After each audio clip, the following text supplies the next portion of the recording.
Hello everyone, we're going to be continuing on with book number 1, aka the Sipapu Oddessy. And this segment is called Space Brothers Speak. As Michael stepped back to his chair, John moved rapidly to the podium and began to speak. He explained that what would happen next was in no way to be considered magic nor spiritual, as that word is defined in Earth terms. He said the next group of participants were not to be considered gods, and more, that each present is to recognize the God source within himself. The demonstration would be to represent to Earth people that they are not alone. There are wiser and more advanced brothers in the outer realms, which we call space. He said they'd come in willingness to render assistance during Earth's time of crisis, cleansing, and rebirthing. He said they would also explain that they come to evacuate Earth if that should eventually become a necessity. He said many of the galactic fleet commanders would present themselves. The first speaker would be the Supreme Commander of the fleet, Ashtar. All eyes were immediately riveted to the sky above, and it seemed as if everyone present momentarily forgot of the heaving earth under their feet. The bleachers continued to tremble and vibrate. Within seconds, the boiling clouds began to vaporize, and high above the gathering was what appeared to be the underside of some monstrous craft. The periphery of the object was visible. It seemed to blanket the world. It appeared to be very distant above Earth, which made its tremendous size more ominous. From underneath the object suddenly appeared several smaller craft, which were disc-shaped and typical of the descriptions of spaceships. These ships gathered closely together, and simultaneously brilliant beams of light appeared from the center of each craft. The audience gasped in shock as beings began to float downward through the beams. One by one, they joined the speakers on the stage. Fleet Commander Ashtar immediately took the podium. The Earth continued its convulsions. I direct my thoughts to you of planet Earth that are the volunteers from throughout the cosmos, from the angelic realms, and the representative of the hierarchy. Each of you has passed through a period of great turbulence. You have felt the impact and the initial injury as lower energies have been unleashed to be removed from those that are about you. As you have grown in your own awareness and enlightenment, your vibrational pattern has altered, and you are indeed much more fragile than those ones that would choose to walk the path of oblivion. Constantly, you are on our monitors, that we might send forth healing and balancing, and allowing you to ride through this period of turbulence. This is brought to you, for your time is not yet over. Earth and those that are with her in these hours are experiencing the throes, the anguish of the birthing process. So shall you feel this within your being. As you take the opportunity to retreat into silence, into places of quietness, of solitude, so do you receive that which will assist you in your healing and your balancing. We recognize the role you have selected, and is indeed one that is the front line of the great forces. We salute you in that which you have come to do, and we are humbled to serve with you at this time of Earth's crisis. As Earth makes preparation for moving into the next dimension, and you prepare in your assistance, you shall each in your own way receive increasing enlightenment and awareness. Your whole vibrational pattern is being quickened. The hour of seeing and knowing, the seeing of knowing, of believing is upon you, that you might start as one small voice, and as you come together the voice shall grow, and you shall be heard throughout the planet. Our legion of volunteers, I put forth the call that the hour is nigh of awakening. We of the fleet salute you. We stand over ever ready to offer assistance to you. You are the vital key for all ones of planet Earth. May I offer my most sincere appreciation to each of you for selecting the role that you have chosen. Know that we stand ever ready to assist you. Peace. Ashtar introduced the next speaker as Andromeda Rex. I am here to speak to you who are newly awakened. Many of you are experiencing great confusion at this hour. Many of you are feeling great loss, a great void. This is because of the new communication and the removal of the lower energies. Some of you are frightened at the thought that a voice or a thought is entering into your field over which you have no specific control. It is a process of change, and we will help you through your progression.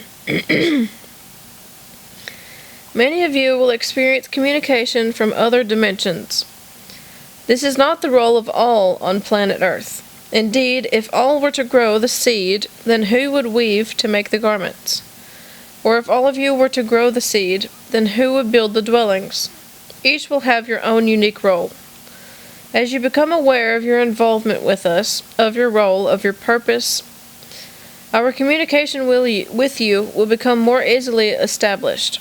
In order to facilitate this, I suggest that each of you designate the same period each day that you would sit in quiet, in solitude, that your being, that which you call your body, might attune to this time frame, that you might learn to settle yourself, to clear your mind of its clutter, and to be ready to receive. We of the higher dimensions will continue to work closely with you.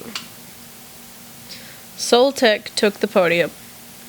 Greetings, Earth friends. I am Soltech. I will speak of the geophysical manifestations that shall be appearing on Earth. Upheavals and eruptions will be seen about the planet. This condition shall be accelerated in the upcoming days, and indeed, as seasons change upon the Earth, the change shall bring forth great unbalance in the weather patterns, as well as the geophysical reactions to the change. Parts of the planet will experience flooding, tidal waves, excessive rain, mudslides, periods of great turbulence and weather patterns. As of you, Earth, consult your media. You will be unable to turn on your televisions or read your papers without some mention of a so-called disaster on Earth. This is an attempt to rid Earth of the negativity that she so long has held. This unbalanced energy is coming to the surface to be released, to be expelled from the heart of Mother Earth.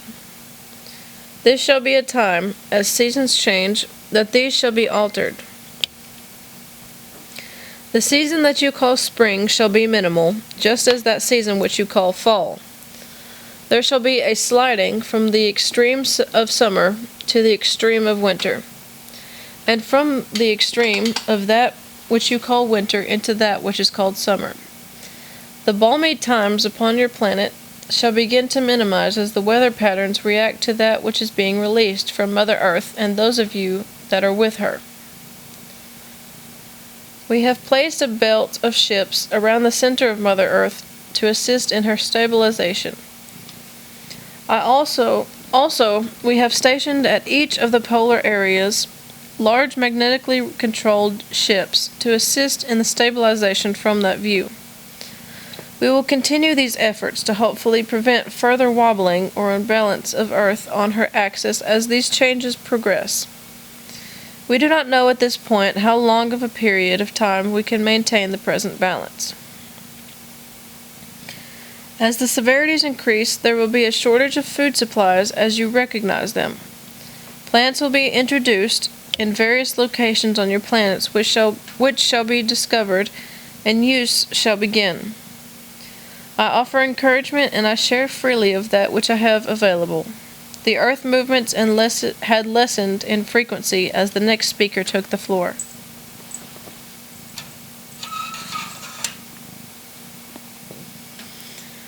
Kael Tal is my name, and I will discuss our ships. Our particular portion of the command has been assigned in the area of evacuation and liftoff. This is why we now make our presence known. Our ships are not of the shape with which most Earthians are familiar. Ours is an oblique disc. And those of you that might have seen it, as it has traveled through the atmosphere, might have mistaken our light pattern for one of a shooting star, or a falling star, as you would say. Our ships do not have to conform to a specific pattern for navigation, because the ethers of our galaxy are of such an attunement that they present no resistance as we go forth. During this period, our smaller scout ships shall be very close to Earth, and we will be easily visible. Our purpose will be to become even more familiar to you of Earth. To ease your fears,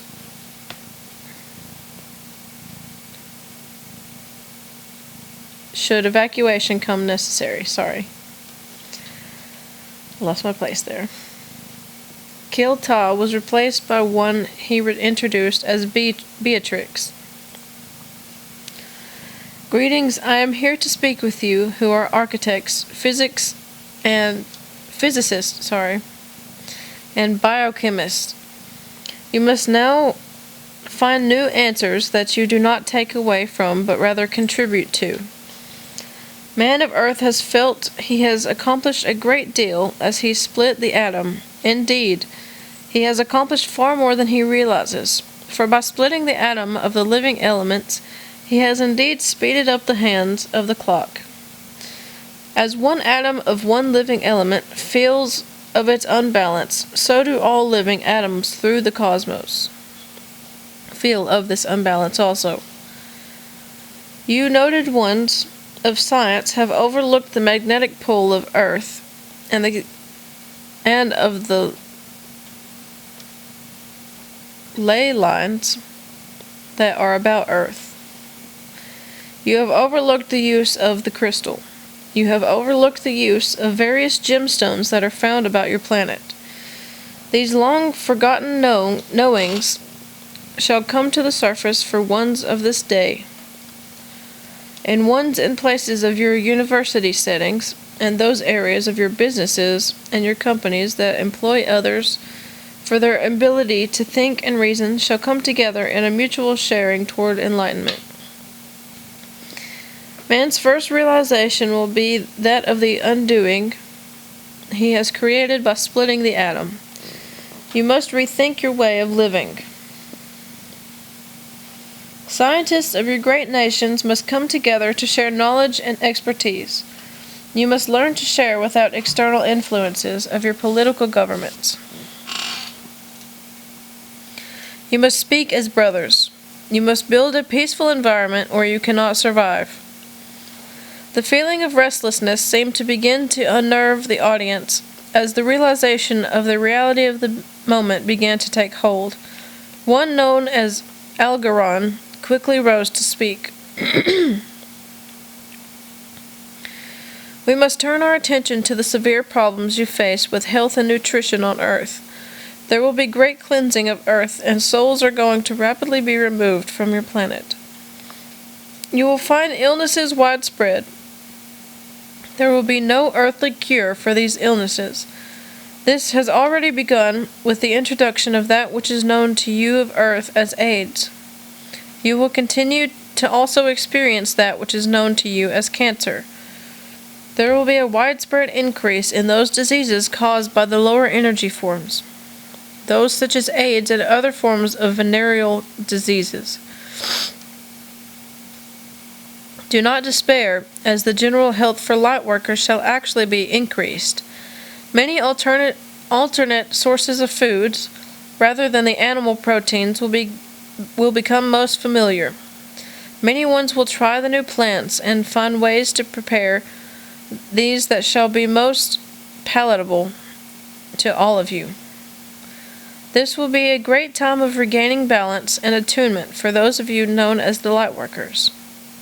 We will constantly be with you to assist you in any way possible. One known as Monka replaced Algernon. I will be brief, as I see you are restless and frightened. You must realize that the strength and harmony which you seek is within your own beings. There shall continue to be unbalance. There shall continue to be countries and leaders that will test the patience of all the world. The acts of terrorism will be a manifestation of this. It will sometimes appear that you are on an unavoidable path to a great and mighty war. But we shall not allow this war to be.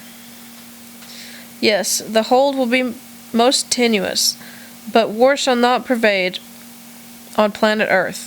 The councils, the tribunals, have come together in one great and mighty auspicious gathering. And the decree has gone forth, planet Earth shall not be destroyed. And those that are of the light shall not be denied for their birthright. Thank you, and I salute the volunteers on planet Earth. Haton speaks. The light forces of all creation are coming together in assistance of this jewel within the cosmos. Be strong in these upheavals of earth. Recognize that there are those who cannot see beyond this moment and shall cry of catastrophe and calamity. They shall cry of great terribleness of all the acts that are coming about. Know, as this is done, that these see with a very myopic eye.